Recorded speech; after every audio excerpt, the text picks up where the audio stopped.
And now we welcome back to First Things First. I can't confirm whether or not that's my ringtone. Good, better, best. It's the absolute greatest. Ben Johnson with us here on FTF OT. Coach, thank you so much for the time. How are you doing today? I'm doing great. It's good to see you guys. Good to have you with us. So another crazy win. You guys have been wildly exciting this year. And another fourth quarter comeback to get to 5-3. And I'm curious, your quarterback, I don't know if you saw this, but he was caught on the sideline kind of giving a little smirk right before he went out for the final drive. And his fourth quarter numbers are by far his best when you break it down. He seems to me to have that it factor. What do you see from Caleb in these clutch moments? Yeah, I would agree with that wholeheartedly. I think he really appreciates those opportunities because really gives him a chance to write his story, you know? And so a lot of confidence in him in those waning minutes, and he just finds a way. It might not be exactly how you draw it up as a coach, and yet he just has that playmaking ability. Him and really the rest of the crew, too. I can't speak enough about how all of our pass catchers, all of our blockers, they just do a phenomenal job when the pressure's on. They just stay steady. And so I think it's been a good thing so far this season. Yeah, so the thing that maybe not everyone saw off that play, you mentioned one of your blockers, Darnell Wright, as he is trailing Colston Loveland, and this is a large man, he ends up doing a cartwheel. Not a big deal, just 300 plus pounds doing a cartwheel on the touchdown. But that wasn't his only viral moment from the game. He also had a pancake block where he takes the guy, I don't know, 15 yards horizontal across the field. Curious, in the film review with the team, which got the bigger wow, the block or the cartwheel? Yeah, definitely the block. A little collateral damage there, too, with DJ getting caught in the wash. So those wideouts got to watch their backs there, don't they? Yeah. Yeah.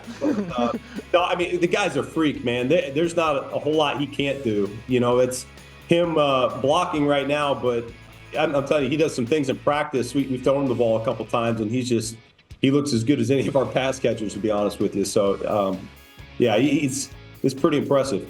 Preview of things to come? Darnell Wright, pass catcher? Possible. We'll see. We'll see. Everything's on the table. Coach, you've always alluded to how you envision this offense looking. And obviously with Caleb at the helm, how do you view his growth in allowing that offense to look the way that you've desired it to look week in and week out? We're getting there. We're making a lot of progress. You know, we talked about it at our bye week that we wanted the second quarter of the season to see our run game come on. And so I think that's happened to a large degree. I'm very pleased with our progress there. Our combinations up front are looking a lot cleaner. I think our backs are trusting what they're seeing a lot more, and they're running hard. And so with that starting to ignite, I think the rest of the offense is really going to take off as well. Caleb is starting to get a lot more comfortable with some of these concepts. It's now his third, fourth, fifth reps of some of these things in game settings, and I think you're starting to see it add up. He's playing faster. We're still working through some of these mechanical issues with our footwork tied in with where our eyes and where everything needs to be. But that's a young player learning the offense for the first time. So none of that's surprising to any of us. But I think we're right on track. I'm really excited to see where this thing goes second half of the season. Yeah, it's interesting. I know you won't spike the ball on it, and I know you're in a coach speak and game week and all of that stuff, but we're 8 games into this thing, and I see the smirk there. If I put up some of the offensive stats so far, I've been watching the Bears for 40 years. You're 8 games into the Ben Johnson era. You guys are 6th in the NFL in points. That's not since the bye. That's not just against bad defense. 6th in points, 2nd in explosive plays, top 10 in sacks allowed, 4th in rushing. Is it where you want it to be at this point in the season? Are you on track, Coach?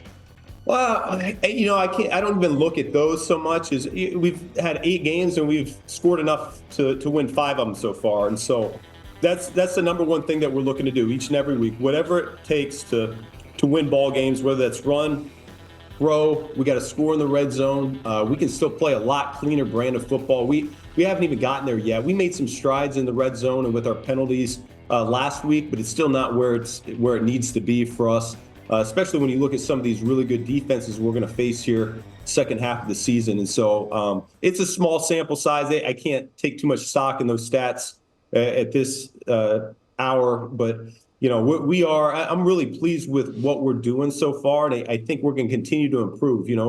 We're starting the third quarter of the season, and we've got goals set out, and that's what we got to achieve. Coach, I'm going to throw a different type of question at you because I had the luxury of having you in the building with me down in Miami. We were there together, and you always went to work with a level of detail and intensity in terms of your preparation. Now that intensity is turned into like these facial expressions and just the body language and the intensity on the sideline, how has that evolved, and are you aware that you do this? Well, no, I just try to be steady Eddie, You try to be steady Eddie with these faces?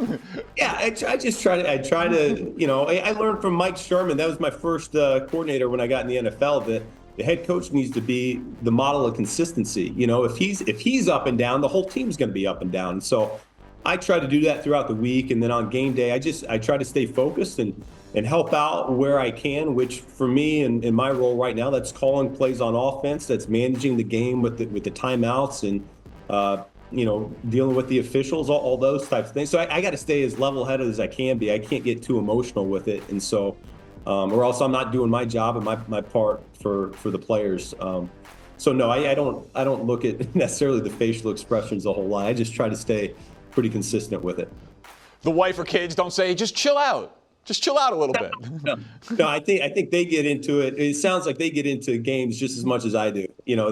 My son broke his foot in the preseason because Cole Kmet caught a 30-yard pass. He jumps off the couch and he breaks his foot. And so these guys, they're invested just like the rest of us. Sounds like I should watch a game with your son. The things that I say during Bears games I cannot broadcast them. You guys are giving me a little bit of a heart attack this year. You mentioned quarters of the season. A lot of football coaches break it down. I saw the clip that you said, went 3-1 in the last quarter. That was a goal. What can you share with us about what your goals are, like the short-term goals for this next chunk of the season?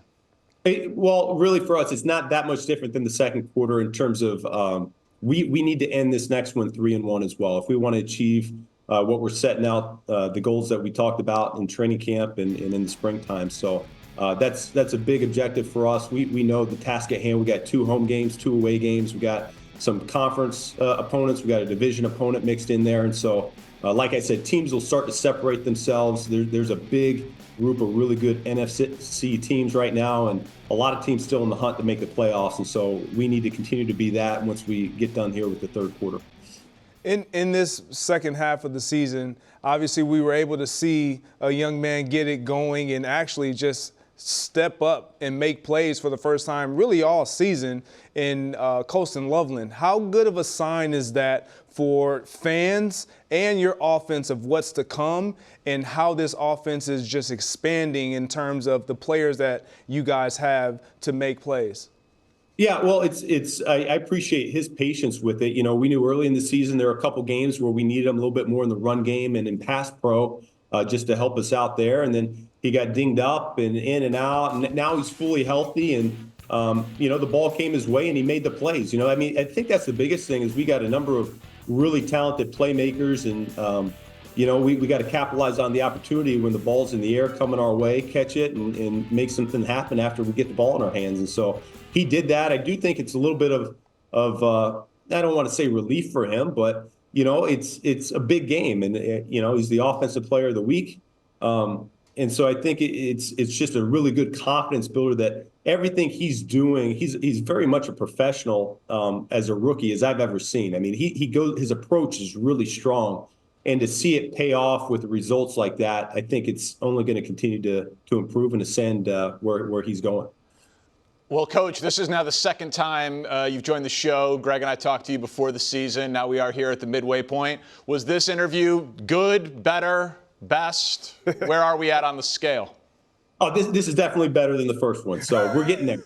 We're making progress. All right, we're not going to let it rest. Continued growth. All right. I love it. Thank you, Coach. Yeah, thank you, guys.